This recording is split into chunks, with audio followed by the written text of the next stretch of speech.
Duduk Mas. Duduk Mbak. Halo, saya Halo, sedang di sini. Ayo, mau tanya apa sebelum saya berangkat? Wait.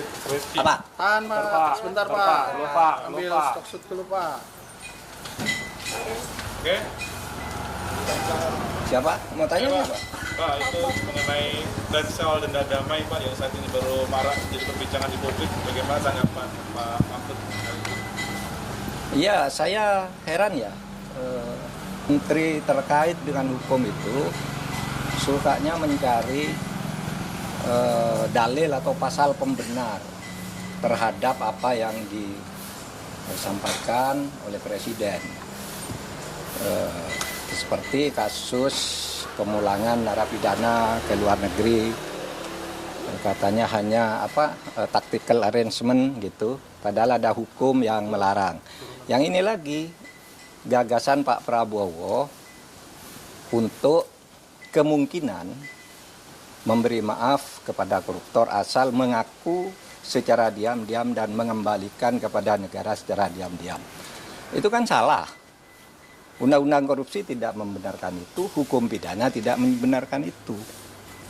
Lalu menterinya mencari dalil pembenar, itu kan ada di Undang-Undang Kejaksaan, denda damai. Denda damai itu hanya untuk tindak pidana ekonomi sesuai dengan undang-undang tentang bea cukai, undang-undang perpajakan dan undang-undang kepabeanan. Nah, di situ kalau ada orang melanggar pajak atau bea cukai, itu tawar-menawar dulu. Oh, kamu seharusnya bayar 100 miliar, kok hanya membayar 95. Nah, sekarang yang 5 ini dikalikan berapa? Itu namanya denda damai. Dan itu jelas. Ada mekanismenya, yaitu dibuat oleh instansi terkait, dalam hal ini Kementerian Keuangan, lalu minta izin Kejaksaan Agung. Minta izin ke Jaksa Agung, jelas tuh prosedurnya, angkanya jelas, tidak diam-diam. Nah, sekarang dinaikkan kewenangan ini, Jaksa Agung boleh menerapkan denda damai tanpa usul dari instansi terkait. Tetapi itu tetap tuh undang-undang tindak pidana ekonomi, yaitu untuk kepabeanan, untuk pajak, dan untuk tadi bea cukai. Itu diatur di dalam pasal 35 Undang-Undang Kejaksaan Agung yang terbaru. Dan itu jelas di dalam pasal 35 dan penjelasannya itu hanya untuk tindak pidana ekonomi tertentu. Korupsi tidak masuk di situ. Oleh sebab itu, menyongsong tahun baru nih, mari ke depannya jangan suka cari-cari pasal untuk pembenaran, itu bahaya. Nanti setiap ucapan presiden ditarikan dalil untuk membenarkan, itu tidak bagus cara kita bernegara. Prof, hukum seperti apa yang akan timbul ketika denda damai ini dipaksa diterapkan? Ya enggak tahu, kalau saya sih membayangkannya nanti akan banyak orang korupsi, diam-diam sesudah akan ketahuan mengaku. Gitu kan? Sesudah akan ketahuan mengaku. Kan Pak Prabowo inginnya sebenarnya ya, agar aset negara tidak hilang. Asset recovery namanya kalau itu di konvensi PBB. Itu dibenarkan aset recovery itu. Tetapi yang termudah agar tidak terjadi diam-diam penyelesaiannya. Dulu saya sudah pernah mengusulkan loh. Tahun 2001 ketika saya Menteri Kehakiman, lalu saya tulis lagi usul itu di dalam buku saya yang terbit tahun 2003. Judulnya Setahun Bersama Gus Dur. Mari kita maafkan aja gitu. Tapi terbuka. Seperti yang dilakukan oleh Afrika, jangan diam-diam gitu. Nah, ini diam-diam gimana caranya? Siapa yang bertanggung jawab? Lapor kepada siapa yang mengumumkan siapa? Apakah yang bersangkutan minta damai itu mau diumumkan namanya? Nah, kalau tidak diumumkan, tidak transparan, tidak ada yang tahu bahwa itu melanggar atau tidak. Tapi kalau diumumkan, ya lewat pengadilan aja. Dan salah kalau mengatakan undang-undang untuk mengembalikan aset itu tidak ada jalannya. Kalau mau ya undang-undang perampasan aset diberlakukan aja, undang-undang perampasan aset yang sudah dituju oleh DPR sama pemerintah dulu, tapi lalu macet di DPR. Itu saja diundangkan, itu lebih gampang ya, undang-undang perampasan aset itu kan bisa dilakukan begitu. Oke. Prof Mahfud menilai bahwasanya apa yang disampaikan oleh Menteri Hukum itu salah kaprah, Prof. Saya kira bukan salah kaprah, salah beneran. Kalau salah kaprah itu biasanya sudah dilakukan, terbiasa meskipun salah. Ini belum pernah dilakukan kok. Mana ada korupsi diselesaikan secara damai? Itu korupsi baru, namanya kolusi. Kalau diselesaikan secara damai, dan itu sudah sering terjadi kan? Diselesaikan diam-diam antar penegak hukumnya yang ditangkap. Kalau menyelesaikan diam-diam kan banyak tuh yang terjadi. Jaksa, polisi, hakim masuk penjara kan mau menyelesaikan diam-diam. Iya toh? Itu sama aja. Oke. Pak Andi Akbar kan ada menyinggung sedikit soal turunan dari undang-undang kejaksaan. Ini apakah ada keterkaitan atau tidak? Ya itu yang saya katakan tadi itu menyebut undang-undang kejaksaan itu salah. Undang-undang kejaksaan itu mengatur tentang itu di dalam pasal 35 yang menyatakan bahwa dalam hal-hal tertentu Jaksa Agung boleh menerapkan denda damai di mana sebuah kasus itu tidak diadili asal ada perdamaian tentang jumlah yang dibayar. Itu pasal 35 menyebut bahwa itu hanya untuk tindak pidana ekonomi. Lihat aja pasal 35 itu tindak pidana ekonomi itu ada 3. Kepabeanan, perpajakan, dan apa tadi? Dan bea cukai. Hanya itu yang boleh. Kalau korupsi lain tidak boleh, tidak pernah ada dan tidak boleh ada. Tapi terserah aja, nanti lihat aja akibatnya akan lari semua orang koruptor diam-diam kalau mau ketahuan baru ngelapor, minta damai dan kita tidak tahu siapa yang mendamaikan. Kan gitu. Oke, apa lagi? Lain?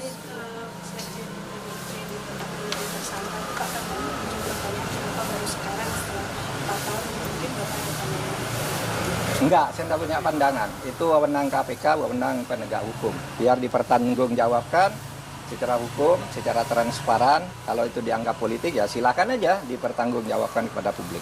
Yang lain? Prof, kan tadi Prof udah nyinggung ya di Instagram bahwa uang denda sama uang penggantinya itu cuma sekian persen.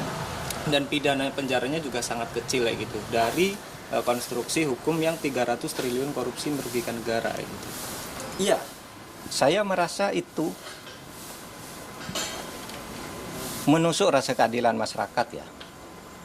Ini baru pertama ada orang didakwa bukan diduga, didakwa melakukan tindak pidana korupsi dan tindak pidana pencucian uang sebesar 300 triliun. 300 triliun. Lalu tuntutannya hanya 12 tahun. Dengan uang yang tadi 300 triliun itu dikembalikan hanya 210 miliar. Ditambah denda 1 miliar. Itu sungguh menusuk rasa keadilan. Karena apa? 6,5 tahun itu kok kecil sekali bagi orang yang menggarung kekayaan negara. 300 triliun hanya diambil 210. Lalu ada yang mengatakan, Pak itu 300 itu kan potensi. Bukan potensi. Itu sudah disampaikan bahwa itu kerugian keuangan negara. Bukan kerugian perekonomian negara. Kalau kerugian perekonomian negara itu potensi. Termasuk gaji, termasuk apa gitu yang diduga merugikan perekonomian. Ini uang negara menurut Jampitsus Febri Diansah. Resmi pada waktu itu malah menyebut ini bukan kerugian ekonomi negara tapi keuangan negara. Artinya uang konkret yang dicuri dari negara. Sesudah dihitung lagi jadi 300 triliun. Hanya dikabulkan perampasannya 210 ditambah denda 1 miliar berarti 211. Ini sungguh tidak adil. Coba Anda ambil contoh Beni Cokro. Hukumannya seumur hidup, asetnya dirampas. Ratusan miliar oleh Kejaksaan Agung. Henry Surya, semula dibebaskan di pengadilan negeri. Kita tidak terima. Langsung kasasi atau dituntut lagi dari kasus lain. Naik. Ya. Si Henry Surya ini semula bebas, kita langsung ke kasasi menjadi 18 tahun penjara. Hartanya juga diambil. Sudah disita oleh kepolisian lebih dulu. Atau Surya Darmadi. Itu divonis hitungan kerugian nih ekonomi nih, yang ekonomi nih bahkan. Hitungan ekonomi negara rugi 39 triliun. Dituntut oleh jaksa 39 triliun dengan denda 2 miliar sehingga menjadi 41 triliun. Dikabulkan oleh pengadilan negeri. Tetapi naik banding tetap kena 2 triliun. Hanya uang kecil kena 2 triliun. Ini 300 triliun kena hanya 250 miliar. 250 miliar dari 300 triliun itu berapa? 0,007%. 0,007%. Nggak sampai separuh. Nggak sampai setengah persen. Anda bayangkan itu. Nah, oleh sebab itu, menurut saya, kejaksaan nampaknya kurang konsisten juga. Mengapa menyebut dakwaan 30, kok kemudian tuntutannya 250? Kan terlalu jauh, meskipun sudah dihitung ulang oleh pengadilan, terlalu jauh itu.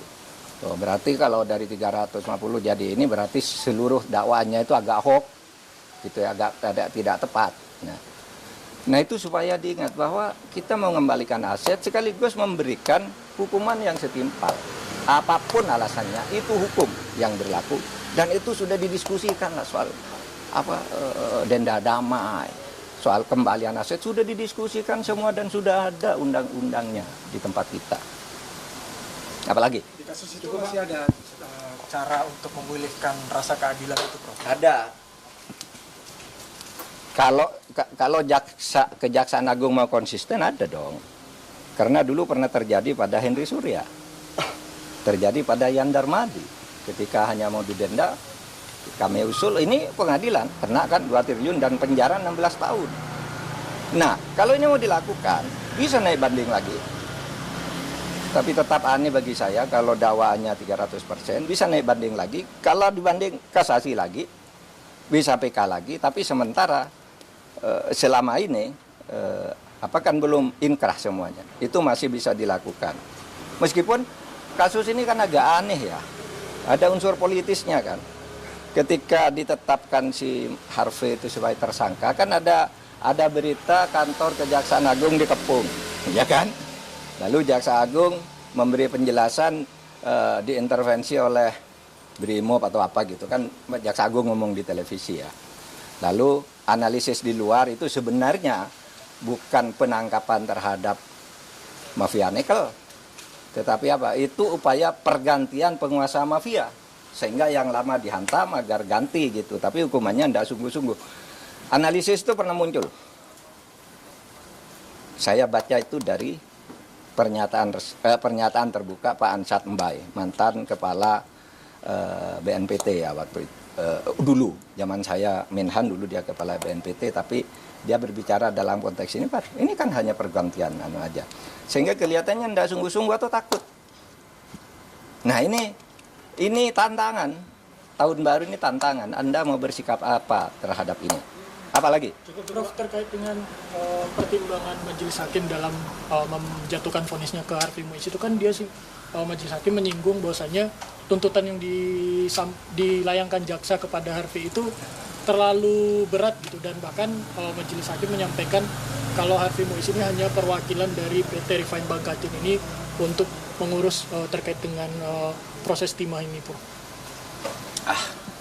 Ya pertimbangan bisa dicari-cari, apalagi pertimbangannya karena katanya sopan.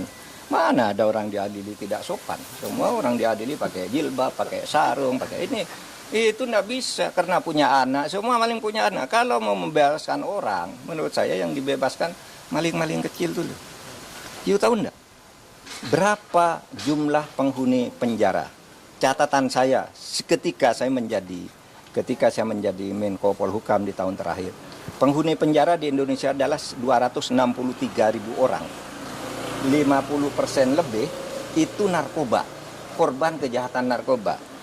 Yang koruptor itu tidak sampai 0,5%. Dari 263.000 itu hanya 1.290 atau 1.300 orang. Itu tidak sampai 0,5%. Kenapa kok ini yang diistimewakan? Yang pencuri ayam, korban narkoba, orang membunuh istrinya karena istrinya selingkuh, orang karena ditipu, orang membakar orang karena kalap gitu. Kenapa tidak itu aja yang dibebaskan kalau alasannya biar penjara penuh gitu?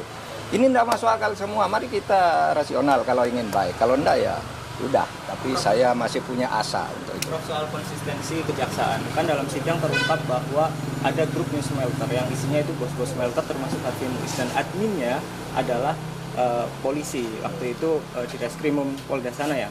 Sekarang udah jadi Direktur Tindak Pidana Narkoba Bareskrim, udah Brigjen ya gitu. Tapi di sidang nggak dipanggil jadi saksi, padahal dia jelas admin grup itu. Nah itu makanya saya bilang Kejaksaan Agung itu tidak dalam posisi bebas sesuai dengan hukum. Kan ada peristiwa yang mendahului ya. Ketika Kejaksaan Agung itu dibilang diteror, ini si Jampitsus dibuntuti kemana-mana, kemudian ada drone di sekitar Kejaksaan Agung dan sebagainya. Itu semua mendahului peristiwa ini sehingga lalu orang sekarang mengkait-kaitkan, meskipun orang bilang wah itu yang dulu bilang oh ya itu tidak benar, sekarang terjadi hal seperti ini, mungkin orang bisa mengaitkan ke situ. Udah? Oke Pak.